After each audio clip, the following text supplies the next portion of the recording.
மோடியுடைய தமிழகம் வருகை இது என்னெல்லாம் நடக்கும் சார்? 30 விழுக்காடு பலம் கொண்ட ஒரு அணி மோடி தலைமையில ஏறுவாங்க. நீங்க என்ன எடப்பாடி இப்படி நம்பி ஏமாறுறீங்க? இப்போ எல்லாருக்குமே ஓபிஎஸ் பக்கம் தானே திரும்பி இருக்கு. ரெட்டை தலைமையா பண்றதுக்கு வாய்ப்பு இல்லை தானே சார்? ரெட்டைலைக்கு எடப்பாடி போய் காத்து நின்று தனக்கு சீட்டு கிடைக்குமா அப்படின்னு நிலைமை வந்தா அந்த சமுதாயம் எப்படி சார் ஒத்துக்கும்? டிஎம்கே போவாரா ஓபிஎஸ்? என்ன பொறுத்தவரை அவர் திமுக சேர்றதா அவருக்கு நல்லதுன்னு என்னோட ஆணித்தரமான கருத்து. என்டிஏக்குள்ளார வந்துருங்க, அதிமுக இல்ல அப்படின்னா அது அவருக்கு அசிங்கம் தானா? எடப்பாடிட்ட விழுந்துகிட்ட மாதிரி தான் பொருள் படுமா? எடப்பாடி ஏமாத்திருவாருங்கிற எண்ணத்துலதான் அமமுகவின் நலன்ங்கிறதையும் சொல்றாரு. ராமதாஸ் திமுக கதவை தான் தட்டிக்கிட்டு இருக்கிறாரா? ராமதாஸ் தான் மோசமாயிடுச்சு. எடப்பாடி அன்புமணியை பயன்படுத்தி ராமதாஸ் அவுட் பண்ணிட்டாரு. இப்போ தேமுதிக எப்படி புரிஞ்சுக்கிறது? தேமுதிக ரொம்ப டஃபா பார்கெயின் பண்ணுவாங்க.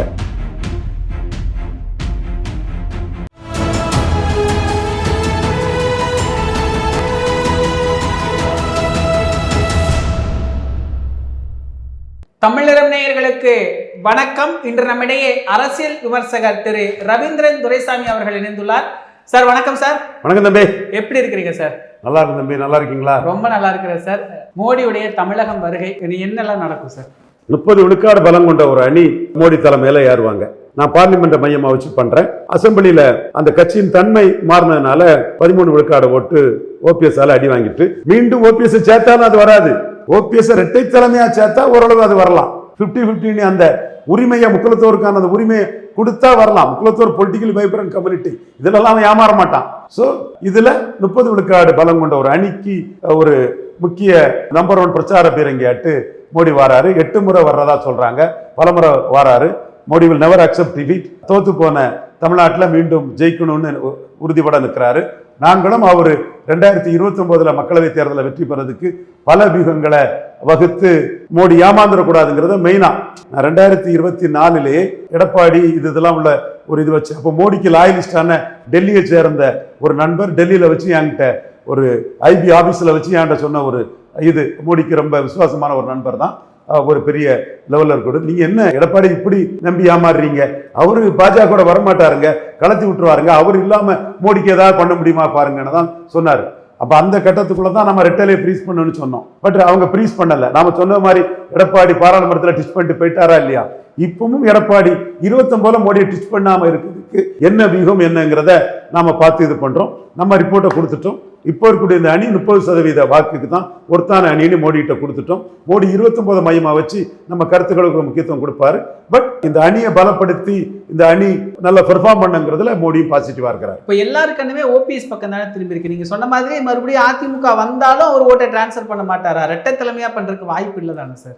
சார் நீங்க அவரை அதிகார வரம்பில் 50-50 ரெட்டையில கையெழுத்து போடக்கூடிய ஒரு ஆட்டு இருந்தவரை நீக்கிக்கிட்டு அந்த இடத்த விட்டுக்கிட்டு ரெட்டைலைக்கு எடப்பாடிகிட்ட போய் காத்து நின்று தனக்கு சீட்டு கிடைக்குமா அப்படின்னு நிலைமை வந்தா அந்த சமுதாயம் எப்படி சார் ஒத்துக்கும்? அந்த சமுதாயத்துக்கு அது தெரியாதா சார்? அவங்க பொலிட்டிக்கலி வைப்ரண்ட் கம்யூனிட்டி, அதுவும் ஜெயலலிதா காலத்துல பேக்கிங் கம்யூனிட்டியா இருந்தவங்க எங்க கட்சின்னு சொல்லுவாங்க, விதை நெல்லுன்னு கிளைம் பண்ணுவாங்க. அப்படி இருந்தவங்களை இன்னைக்கு நீங்க 50-50 நீங்க 100 ஆயிட்டு அவங்கள தூர தூக்கி போட்ட பிறகு அவங்க எப்படி அந்த மீண்டும் அந்த ஒரு அதிகார மையம் அதிமுக வராம ஏத்துக்குவாங்க? 2 சீட்டு 3 சீட்டுக்காக அவங்க எப்படி ஏத்துக்குவாங்க? அதெல்லாம் தாண்டி ஜெயலலிதா சசிகலான்னு எங்க கட்சின்னு நின்னவங்கல்ல, அதை பெரிய பெருமையா நினைச்சு ஜெயலலிதா சசிகலா மோதல் வந்தாலே இது சின்னம்மா அம்மா விளையாட்டு தான், இது நாடகம் தான் சொல்லுவாங்க. என்னோட மதிப்புக்குரிய அண்ணன் செல்லசாமி தேவர், என்னோட சகோதரர் பசும்பன் இதுல பொதுச்செயலாளர் இருந்தாரு. தேவர் சமுதாயத்துல ரொம்ப முக்கியமானவர், லட்சுமி டிராவல்ஸ் அதிபர். அண்ணனே ஏண்டாத்தானே சொல்லுவாரு. அப்போ அப்படி இருந்த ஒரு சூழல்ல இன்னைக்கு நீங்க இரட்டை தலைமையை தூக்கிக்கிட்டு ஏதோ 2 சீட்டு 3 சீட்டுன்னு கொடுத்தா எப்படி அந்த சமூகம் ஏமாறுவாங்க? ஏமாற மாட்டாங்க.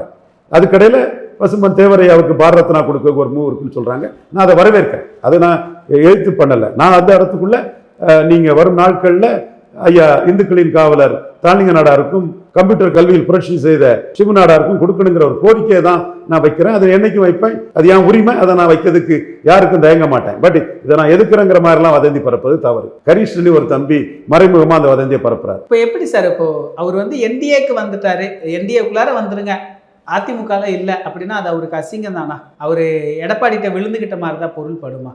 ஒருவேளை அப்படி நாளைக்கு நடந்தா அவர் அதுலயும் ஒரு இக்கன்னா வச்சிருக்கிறாரு.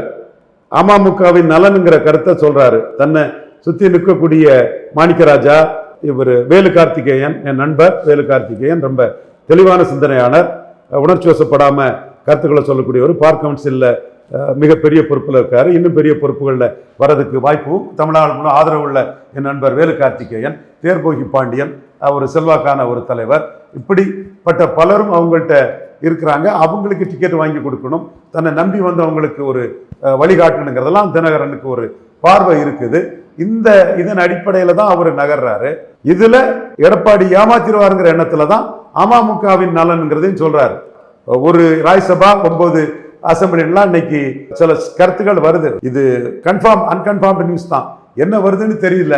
ஒரு ராஜ்யசபா 9 சட்டமன்றம் சொன்னா அது பரவாயில்ல, ஒரு நியாயமான டீல் தான். அதுல எடப்பாடி இவரை தேய்க்க நினைப்பாரு, பாஜக இவரை கொஞ்சம் காப்பாத்தி கூட்டணிக்குள்ள வைக்கணும்னு நினைப்பாங்க. என்ன வருதுங்கிறத நம்ம பொறுத்திருந்தான் பார்க்கணும். ஓபிஎஸ் ஏன் அழைக்கல? டிடிவி அழைக்கிறாங்க, ஓபிஎஸ் என்னாச்சு? என்னதான் அவர் பண்றாரு? ஓபிஎஸ்க்கும் சசிகலாவுக்கும் தெளிவா நோ சொல்லிட்டாரு எடப்பாடி பழனிசாமி. அதுலதான் 3 பேருமே நீங்க சொன்னா எப்படி, ஒருத்தரையாவது சொன்னாதான் முக்குலத்தோர் வாக்கு வரும்னு அமித்ஷா சொன்னதின் விளைவாதான் டிடிவி உள்ள வந்திருக்காரு. மோடி அடைச்ச கதவை அமித்ஷா திறக்க பாக்குறாரு. திறந்துருவாரான்னு கேட்டோம்ல, சின்ன மேட்டர்னால அமித்ஷா திறக்கிறாரு. டிஎம்கே போவாரா ஓபிஎஸ்? அங்க ஒரு கணக்கு இருக்குதானே? என்ன பொறுத்தவரை அவருக்கு திமுக சேர்றதான் அவருக்கு நல்லதுன்னு என்னோட ஆணித்தரமான கருத்து. ஏன்னா அவருடைய பர்சனல் பொலிட்டிக்ஸ் திமுக சேர்றதுல தான் ஒரு அன்பழகன், சி சுப்பிரமணியம் மாதிரி ஒரு உயர்வான இடம் ஸ்டாலின்கிட்ட அவருக்கு கிடைக்க வாய்ப்பு இருக்குது. ஸோ அவர் திமுக அதை எப்படி டீல் பண்ண போறாங்க, தனி கட்சியா சொல்றாங்களா, கட்சியில சேர்க்கிறாங்களா என்னங்கிறதெல்லாம் திமுகவும் அவரும் இணைந்து எடுக்க வேண்டிய முடிவு. ஸோ திராவிட இயக்கம், பெரியார் பிரச்சனை, இதெல்லாமே பல விஷயங்கள் இருக்குது. இவர் தந்தையும் முரசொலி தீவிர வாசகர், பராசக்தி வசனத்தை மனப்பாடமா பேசக்கூடியவர். இதெல்லாமே ஓபிஎஸ் சொல்லியிருக்காரு, சட்டசபையில் பதிவு செய்திருக்கிறாரு. இன்னும் அவருக்கு அரசியலுக்கு ஒரு பின்னடைவு கொடுத்தது ஸ்டாலினை பார்த்து சிரிக்கிறாருன்னு சொல்லி தான் இந்த நிலைமைக்கு அவரை கொண்டு தள்ளிட்டாங்க. ஸோ அவர் இதுல இருந்து மீண்டும் அதிகார வளையத்துக்குள்ள வரணும்னா அவர் திராவிட முன்னேற்ற கழகத்துக்குள்ள தன்னை இணைத்துக் கொள்வதோ அல்லது அதோடு கூட்டணி வைத்து செயல்படுவதோ ஒரு வகையில் அவருக்கு மிகுந்த இருக்கிற நிலைமையில மிகுந்த நன்மை பயக்குங்கிறது என்பது ஒரு கருத்து. இப்போ நீங்க முன்னாடியே சொல்லியிருந்தீங்க, முக்குளத்தோர் வாக்குகள் சீமான் அவர்களுக்கு கணிசமா போகும். இப்போ திமுக அணியில ஓபிஎஸ், என்டிஏ அணியில தினகரன். இப்போ முக்குளத்தோர் போலீஸ் ஸ்டேஷன் எப்படி மாறும்? முக்குளத்தோர் திமுகவிலே சப்ஸ்டான்சியலா எல்லா காலத்திலயும் இருக்கிறாங்க. திமுகவிலே முக்குளத்தோர் எல்லா காலத்திலயும் இருக்கிறாங்க. ஆனா ஓபிஎஸ்க்குன்னு ஒரு வாக்கு வங்கி இருக்குல்ல சார் முக்குளத்தோர் மத்தியில? கண்டிப்பா முக்குளத்தூர் ஒரு பெரிய இடத்துல வந்தவருங்கிற ஒரு சிம்பதி வளையம் அவருக்கு இருக்குது. அதுல எந்த மாற்றமும் இல்லை. முக்குளத்தூர் மத்தியில ஸ்டாலினுக்கு ஆதரவு இருக்கிறதுனால தானே வைத்தியலிங்கம் திராவிட முன்னேற்ற கழகத்தில் சேர்ந்திருக்கிறாரு. நாடக சமூகத்தை சேர்ந்த மனோஜ் பாண்டியன் கூட அங்க ஆலங்குளத்துல நின்னா தனக்கு முக்குளத்தோர் வாக்கு தெளிவா கிடைக்குங்கிற நம்பிக்கையில தானே அவர் அங்க சேர்ந்திருக்கிறாரு. நாடார்கள் தான் வாஸ்ட் மெஜாரிட்டி. முக்குளத்தோர் அடுத்த லெவல்ல வருவாங்க ஆலங்குளத்தை பொறுத்தளவு. ஒரு வகையில தினகரன் என்டிஏ போனது ஓபிஎஸ்க்கு லாபம் தான். டிஎம்கேல டிஎம்கேல ஒரு முக்குளத்தோர் தேவைங்கிற ஒரு கூடுதல் தேவை அங்க வருது. இப்போ தேமுதிக எப்படி புரிஞ்சுக்கிறது? தேமுதிக ரொம்ப டஃபா பார்கெயின் பண்ணுவாங்க. 2016 செய்த தவறை செய்திராதீங்கிறது தான் கேப்டன் விஜயகாந்த் மேல உள்ள உண்மையான ஒரு மனப்பூர்வமான என்னுடைய அபிமானம் காரணமா அவங்கள சந்தித்து 1 to 1 ஒரு 30-33 நிமிஷம் அவங்ககிட்ட இருந்து பேசிட்டு இந்த கருத்தை தான் நான் வலியுறுத்தி வந்தேன். இந்த கருத்தை நான் தொடர்ந்து அவங்கள்ட்ட வலியுறுத்திட்டு இருக்கிறேன். அவங்க தான் முடிவெடுக்கணும். அவங்க அரசியல் சாதுரியம் மிக்கவங்க, அரசியல் அனுபவங்கள் நிறைய, ஏமாற்றங்கள், அனுபவங்கள், துரோகங்கள் எல்லாத்தையுமே சந்திச்ச ஒரு தலைவி தான். அதுல நான் தெளிவா அவங்கள உணர்றேன். அந்த வகையில இன்னைக்கு அவங்களுக்கு திமுக கூட்டணி ஆப்ஷனே அவங்க ஓபன் பண்ணிட்டாங்க. அதிமுக ஆப்ஷனும் இருக்குது. இதுல அவங்களுக்கு தெளிவா நம்ம பார்க்கணும்னா எடப்பாடி பழனிசாமி இவங்களை எப்படி ட்ரீட் பண்ணுவாங்களோ எனக்கு சந்தேகம் இருக்குது. வேலுமணி, தங்கமணி போன்றவங்கலாம் இவங்களுக்கு ரொம்ப முக்கியத்துவத்தை கொடுப்பாங்க. குறிப்பா வேலுமணி எல்லாம் கொஞ்சம் ப்ரூடண்டான ஒரு பொலிட்டிஷியன் தான். அவர் இடத்துக்குள்ள இருந்து தேமுதிக தேவைங்கிறத உணரக்கூடியவர் தான். இவங்க ஆர்வி உதயகுமார், செல்லூர் ராஜு போன்றவங்களும் தேமுதிக தங்களுக்கு தேவைங்கிறத தெளிவாக உணர்வாங்க. ராஜேந்திர பாலாஜி ரொம்பவே உணர்றாரு, வெளிப்படையாகவே அவர் தன்னை அதில் அடையாளப்படுத்துறாரு. ஆனால் கேபி முனுசாமி என்ன செய்வாருன்னு சொல்ல முடியாது. எடப்பாடி பழனிசாமிக்கு முக்கியத்துவம் பாமக தான். ஏன்னா எடப்பாடியில் பொலிட்டிக்ஸ் பண்றாரு. 10.5 அவர் கொடுத்ததே எடப்பாடியில் ஜெயிக்கிறதுக்கு தான். ஸோ அந்த அன்னைக்கு ஜாதிவாரி கணக்கெடுப்பு நடத்தாம ஒரு ஜாதிக்கு இடஒதுக்கீடு கொடுக்குற தவறுங்கிற கருத்தை தேமுதிக ஆணித்தரமா போல்டா சொன்னாங்க. பட் எடப்பாடி பழனிசாமி 2021 இந்த இஷ்யூக்காகவே அவங்கள கடைசி நேரத்தில் கேபி முனுசாமி போன்றவர்களோட ஒரு எண்ண ஓட்டத்தில் கலத்தி விட்டதையும் நம்ம பார்த்தோம். குறைவான வாக்கு அவங்க எடுத்திருந்தாலும் கேப்டன் விஜயகாந்துக்கு சிம்பதியின் விளைவாட்டு 2024 5 எம்பி சீட்டு அவங்களுக்கு கொடுக்க வேண்டிய சந்தர்ப்ப நிர்பந்தம் எடப்பாடி பழனிசாமிக்கு ஏற்பட்டது. நான் தெளிவாக சொல்றேன், அன்னைக்கு பாமக என்டிஏ கூட்டணிக்கு போகலன்னா எடப்பாடி பழனிசாமி வந்து இந்த 5 சீட்டு கொடுத்துருக்க மாட்டாரு. அந்த 5 சீட்டு அவங்களுக்கு கொடுத்தது தான் பெரிய அளவில் ஓட்டை டிரான்ஸ்ஃபர் பண்ணி கொடுத்துட்டாங்க. இப்போ அவங்க வந்து திமுக அணிக்கும் அண்ணா திமுக அணிக்கும் இடையில ஒரு போர் பொலிட்டிக்ஸை பண்றாங்க. அவங்களோட கேள்வி என்னன்னா, பாமக ஸ்பிளிட் ஆயிட்டு, அது என்ன விதத்தில் ஸ்பிளிட் ஆயிட்டுங்கிறதுல யாருக்கும் முடிவு தெரியாது. எடப்பாடி மேஜர் செக்ஷன் அன்புமணி தானி முடிவு எடுத்துட்டாரு. காரணம், சௌமியா அன்புமணியோ எடப்பாடியில் வந்து நின்னா தன்னை பெரிய சிக்கலுக்கு உள்ளாக்கிறதுனால அன்புமணிக்கு 19+1ங்கிறாங்க. அவங்க சௌமியா அன்புமணியோ அங்கே நின்றுலாங்கிறதுலையும் எடப்பாடி சென்றிக்காட்டும் பன்னீர் சென்றிக்காட்டும் அவர் மூவ் பண்ணுறாரு. அது அவருக்கு மஸ்ட். அந்த வகையில் 2021 தேமுதிகவுக்கு முக்கியத்துவத்தை அவர் கொடுக்கல. 2024 பாமக என்டிஏக்குள்ள பாஜக அணியில் போனதுனால முக்கியத்துவத்தை கொடுத்தாரு. இப்பவும் முதல்ல வந்து பாமகவை டக்குன்னு முடிச்சிட்டார். இப்போ தேமுதிக என்ன எதிர்பார்ப்பாங்கன்னா, பாமக பிளவுபட்டுட்டு நாங்கள் இன்டாக்டாக இருக்கிறோம், நாங்கள் 21 24 எமர்ஜ் ஆகிட்டோம், நாங்கள் இல்லைன்னா நீங்கள் இன்னும் சில தொகுதியில் டெபாசிட் இழந்திருப்பீங்க, அதனால எங்களுக்கு வந்து பிளவுபட்ட பாமகவுக்கு உங்கள் கூட்டியில் இருக்கக்கூடிய பாமகவுக்கு இணையா 19+1 கேட்பாங்க. அது நியாயம்னு அவங்க அதை உணர்றாங்க. ஏன்னா ஒன்றுபட்ட பாமகவோட ஒரு கட்டத்தில் அவங்க மேலே இருந்தாங்க. 14 சீட்டு என்டிஏல தேமுதிக நிற்கும் போது பாமக 8 சீட்டு தான் கண்டஸ்ட் பண்ணாங்க. அதுக்கு பிறகு அதே என்டிஏக்குள்ள பாமக 7+1 இருக்கும்போது இவங்க 4 தான் கண்டஸ்ட் பண்ணாங்க. அதுக்கு பிறகு இவங்க 5 சீட்டு அதிமுக இருக்கும்போது 10 சீட்டு இவங்க என்டிஏக்குள்ள நின்னாங்க. பாஜகவுக்கு வடக்கு என்ன சொல்வாங்க, நம்ம அதை ஒத்துக்கிட வேண்டியதானே அது. அப்போ அங்கே 10 சீட்டுன்னா பாமகவே தனிச்சு நின்ன மாதிரி தான். அப்போ இவங்க 5 சீட்டுங்கிறது வெயிட்டான சீட்டு. 5 சீட்டில் இவங்க 2.7 விழுக்காடு வாக்கு எடுத்திருக்காங்க, கூடுதலாக கான்ட்ரிபியூட் பண்ணியிருப்பாங்க. இவங்க 4.3 எடுத்து ஸ்பிளிட் ஆயிருக்காங்க. அப்போ இவங்களுக்கு இணையாதாவது வேணுங்கிற ஒரு இது அவங்கள்ட்ட இது இருக்குது. அதை சிபி ராதாகிருஷ்ணன் பேசுறதா தகவல்கள் வருது, எல் முருகன் பேசுறதா தகவல் வருது, நாங்கள் வாங்கி கொடுத்துருவோங்கிற தகவல்களை அவங்க சொல்லிட்டு இருக்கிறாப்புல. எனக்கு எடப்பாடி பழனிசாமி பாமகவுக்கு முக்கியத்துவம் கொடுத்து இவங்களுக்கு உள்ள முக்கியத்துவத்தை குறைப்பாருங்கிறத நான் கருதுறேன். என்னோட ஆணித்தரமா கருத்தா இதை நான் முன்வைக்கிறேன். பாஜக தரப்புல இருந்து அவங்களுக்கு பாமக இணையா நாங்கள் வாங்கி தந்துருவோம் அப்படிங்கிற ஒரு அசூரன்ஸை கொடுத்ததா தெரிய வருது. என்ன வருது, எப்படி வருதுங்கிறது நாம போக போகதான் புரியுது. மத்திய மந்திரிகளா தரதா என்டிஏல சொல்லுவாங்க, ஏமாத்திடுவாங்க. ராஜ்யசபா ஏமாத்துற மாதிரி. ராஜ்யசபா இதெல்லாம் வந்து அரசியல்ல இம்மிடியேட் பெனிஃபிட் தான் முக்கியம். லாங் ஸ்டாண்டிங் ப்ராமிஸ் வந்து சில வேற்றுனா உண்டு, ஏமாத்தினதான். பாமகவுக்கு என்ன பண்ணிட்டாங்க, கேப்டனுக்கு பத்மபூஷன் கொடுத்தாங்க, அது வரவேற்கத்தக்கது, பாராட்டத்தக்கது. மற்றபடி என்ன பண்ணிட்டாங்க, எந்த கட்சிக்கு கூட்டணி கட்சிக்கு என்ன பண்ணிட்டாங்க, அது அரசியல் கட்சி தங்கள் வளர்த்தான் பார்ப்பனே தவிர இன்னொரு கட்சியை அன்லஸ் அதர்வைஸ் அவங்களுக்கு தேவையில்லைன்னா வளர்த்து விட மாட்டாங்க. இப்போ எப்படி சார் கமிட் பண்ணல, 2 பக்கமும் பார்கிங் இருக்கிறனால தான் ஒன்றும் கமிட் பண்ணலையா? எனக்கு தெரிஞ்ச வரையில பாஜக நாங்கள் 18+1 வாங்கி தந்துடுறோம்னு சொல்றாங்க. அதிமுக அந்த அளவுக்கு இறங்கி வர தயாரா இல்லை. அதனால நாளைக்கு கூட்டத்தில் தேமுதிக கலந்துக்குள்ள வாய்ப்புகள் மிகவும் குறைவுன்னு தான் நான் கருதுறேன். அன்புமணி வந்துட்டாரு, ராமதாஸ் இன்னும் திமுக கதவை தான் தட்டிக்கிட்டு இருக்கிறாரா? ஜி.கே. மணி அண்ணன் இன்னைக்கு நான் பார்த்தேன். அண்ணன் மேலே எனக்கு ரொம்ப மதிப்பும் மரியாதையும் பாசமும் உண்டு. நம்ம கூட தானே இருந்தீங்க, ஏன் எங்களுக்கு எதிராக இப்படி பேசுறீங்கன்னு கேட்டு விட்டாரு அண்ணன். அண்ணே நான் அப்படி பேசலண்ணே, நான் வந்து உங்க மேல எனக்கு கோபம்லாம் இருந்தது உண்மை. 2019 நான் மூட்டை கட்டிட்டு போயிட்டேன். உங்க மேல கோபம் இருந்ததுன்னா ஐயாவை ஜெயலலிதா பண்ணின நெருக்கடிகளுக்கு, பண்ணின கொடுமைகளுக்கு நான் ஜெயலலிதாவுக்கு ஏற்க தண்டனை கொடுத்து கடவுள் தண்டனை கொடுத்தாருங்கிற வார்த்தையை ஒரு மாஸ் லீடருக்கு எதிராக என்ன மக்கள் மத்தியில் தெரிய வச்ச ஐயா தாண்டிங்க நாடாரவர் தான் வந்தவன்.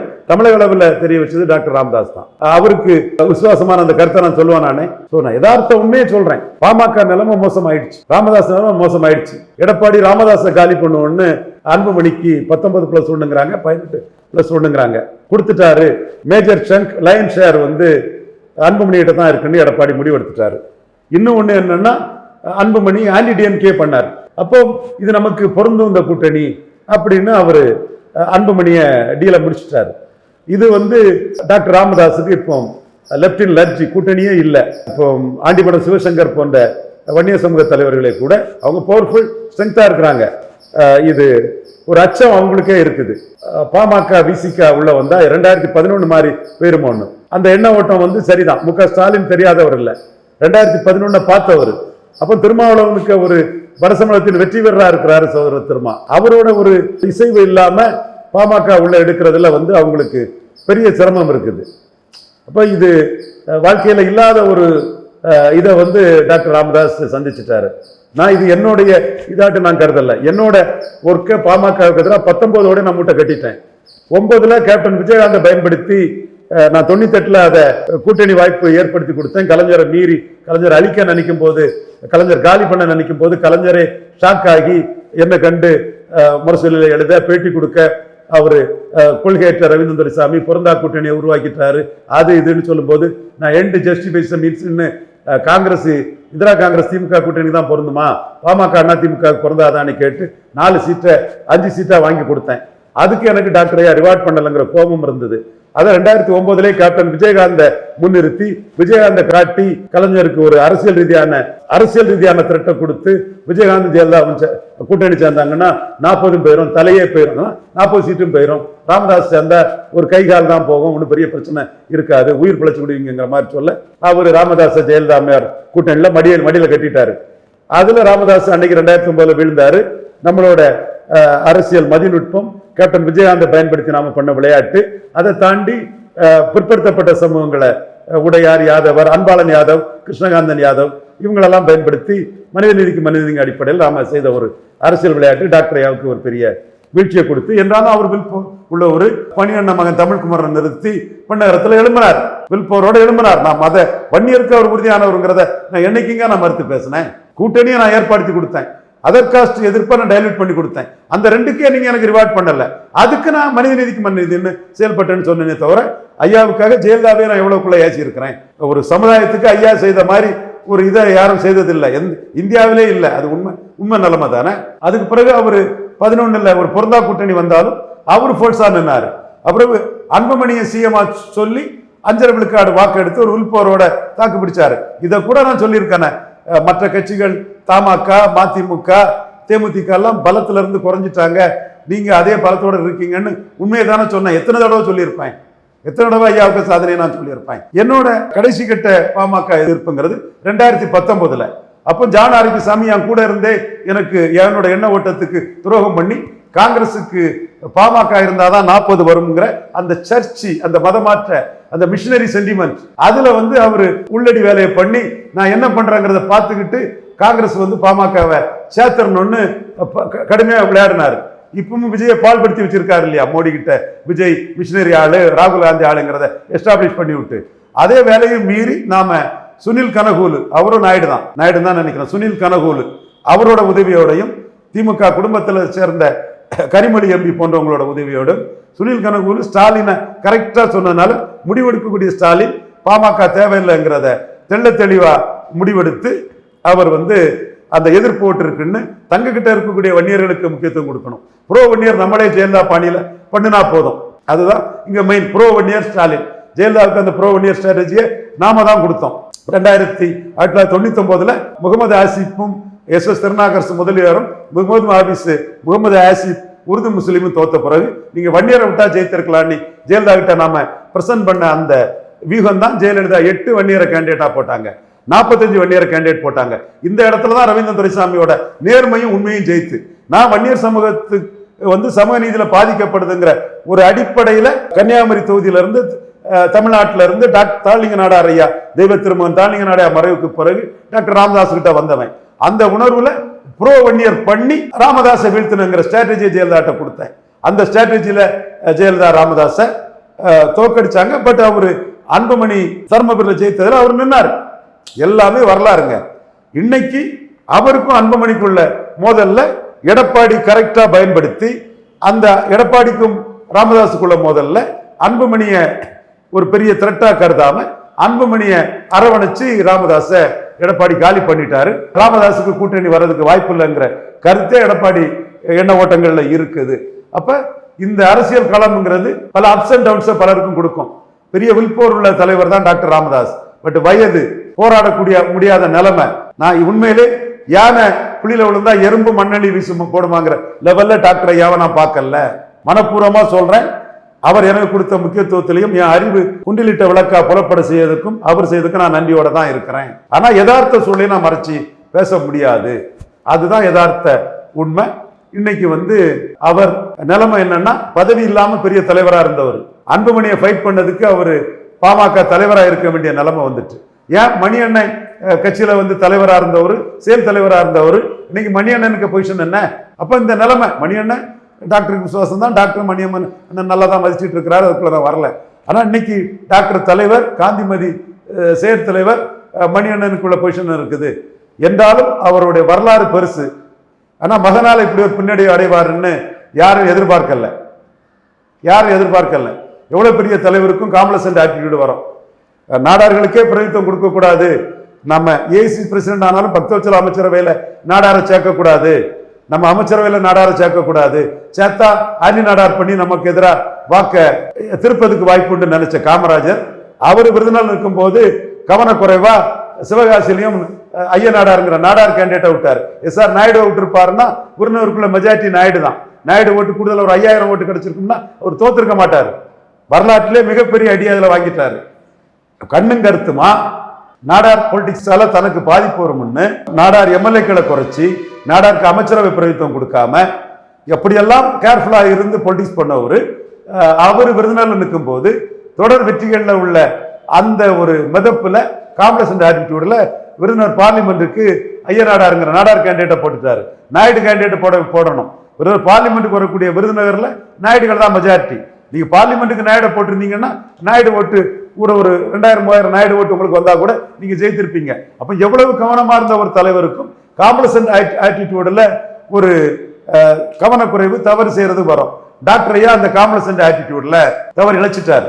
அது நம்ம என்ன செய்ய முடியும்? நீங்க வந்து புடிய உங்ககிட்ட வச்சுக்கிட்டு அன்புமணியை டீல் பண்ணிருக்கணும். ஏன் மணியண்ணன் உங்களுக்கு விசுவாசமா தானே இருந்தாரு, அவரே தலைவரா நீங்க வச்சுட்டு கொண்டு போயிருக்கணும். அன்புமணிகிட்ட தலைவர் போஸ்டை கொடுத்துட்டீங்க. அப்புறம் நிறுவனருக்கு தான் அதிகாரம், தலைவருக்கு தான் அதிகாரம்னு சொன்னா அது தலைவர் தான் முடிவாயிட்டு. நீங்க கலைஞர் வந்து கடைசி வர ஸ்டாலின் கையில பதவியை கொடுக்கல, அதனால அவரு கடைசி வரை அவர் தலைவராட்டே இருந்தாரு.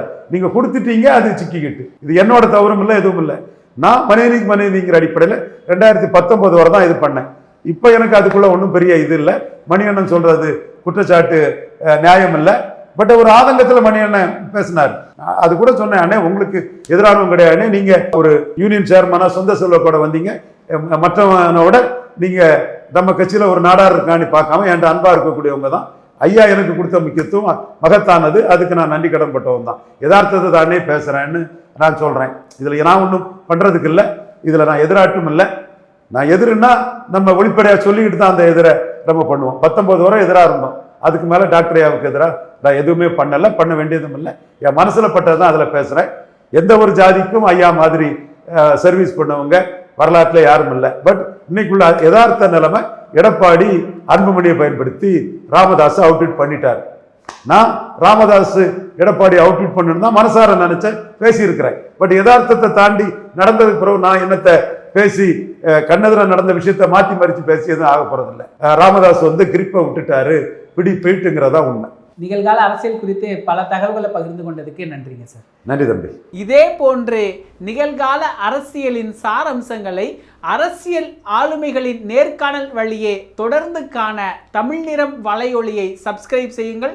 தங்களின் மேலான கருத்துக்களை கருத்துளை பெட்டியில் பதிவிடுங்கள். நன்றி, வணக்கம்.